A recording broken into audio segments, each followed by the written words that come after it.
Hi, I'm Jason Gray. That's a picture of me in the top corner. I've been teaching economics at New College for forever. That's why all my hair's gone there.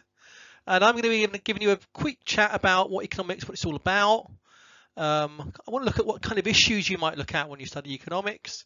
I want to make a distinction between like micro and macroeconomics. At the end, I'll give you an idea of sort of jobs you may be able to do if you study economics in the future. So first of all, before we go on to the next slide, is it about money? Because everyone seems to think always, well, I'm going to study economics, going to learn about money. And I want to say, well, maybe it's not just about money. It's about a lot of other things as well.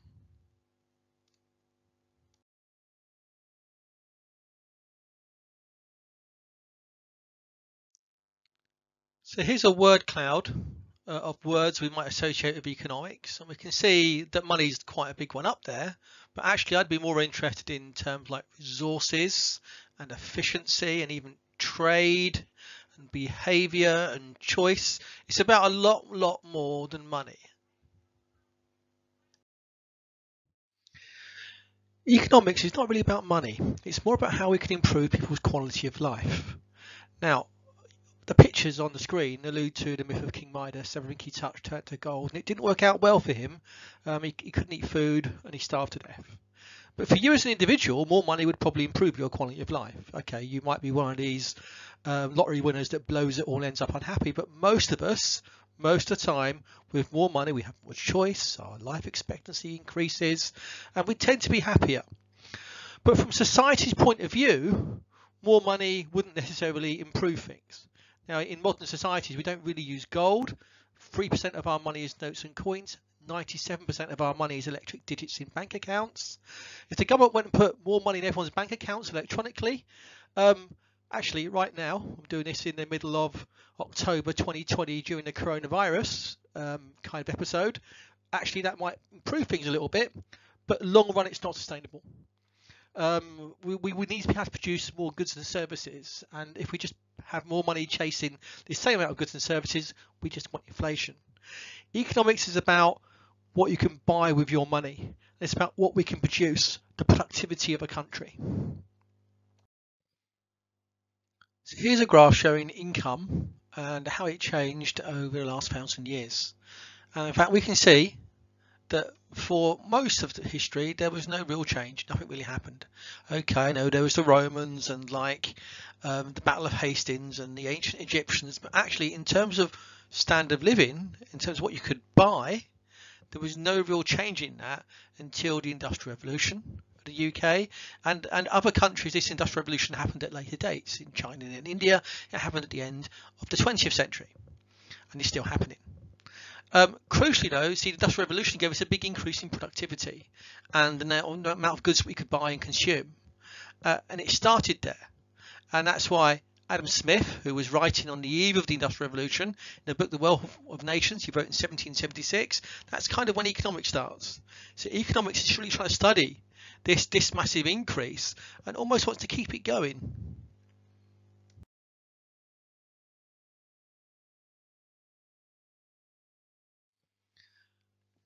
We break economics into two branches or two disciplines, microeconomics and macroeconomics. And so about half your time you'll be studying micro and half the time you'll be studying macro. Now micro is the individual consumers making their choices about what to buy. It's looking at industries and how you'd behave. It's looking at maybe the health sector or education sector and how you can improve it. Whereas macroeconomics is the whole economy. It's the sort of things you hear about in the news, like how are we going to grow the economy more? Is there going to be more or less unemployment? How do we reduce unemployment? One way to understand the difference between micro and macroeconomics is to think that microeconomics looks at the trees, while macroeconomics looks at the forest. Now, so we're looking at the whole picture with macroeconomics, whereas you're looking at individual behavior, the individual tree, with microeconomics. Now, things work differently at the macro and micro level. Now, for example, if we look at saving, at the micro level, you as an individual would probably benefit from saving more. You'd have money in case something goes wrong, you lose your job, you've got saved up and you can buy a house, you've got money for your retirement, so saving for the individual is probably good. But at the macro level, we look at saving, a lot of saving can be bad. If everybody saves at once, then there may be a bigger recession because there's not enough goods being bought, and we can get rising unemployment. Okay, let's look at a number of issues and decide whether they be a micro or a macroeconomic issue. These are all sorts of things you might look at in an exam paper and be asked the right questions on. So, for example, we might want to stop teenage smoking. I'm hoping, by the way, none of you have started smoking yet, and I hope none of you are going to start. But we want to, say, reduce that number of teenagers that smoke, and would higher taxes do that? And that might be a question you have to think about. But whether that would work or not, is that a micro or a macroeconomic issue?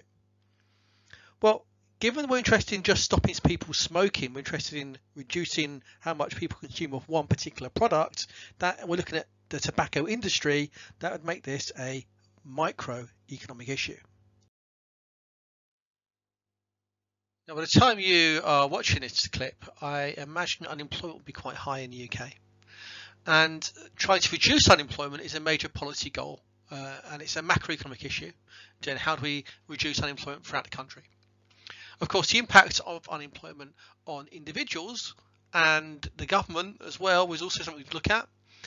If we look at, say, unemployment in one sector of the country, say, or one industry like the hospitality industry, that would be microeconomics. But generally, it's a macroeconomic issue, and it doesn't have a good impact on individuals, for example. Not only do you have lower income, but it can damage your confidence, be negative for mental health, can lead to family breakups and suicides, etc. So it's a major policy goal to try and reduce unemployment.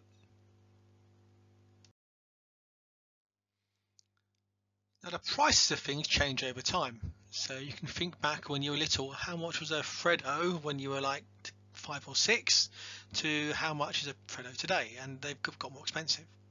Actually, when I was this girl's age, I don't think Freddos existed, but I can remember a packet of crisps being about 5p. Now, if we were interested in just the price of Freddos, that would be micro. We're looking at an individual product in an industry. But really what we're pointing to and indicates is prices in general or an average rising over time, which we call inflation. Now, when all prices are going up on average, that can cause problems for society, and the Bank of England or the government will have to come in and try and reduce that rate of price increase. That would be a macro issue.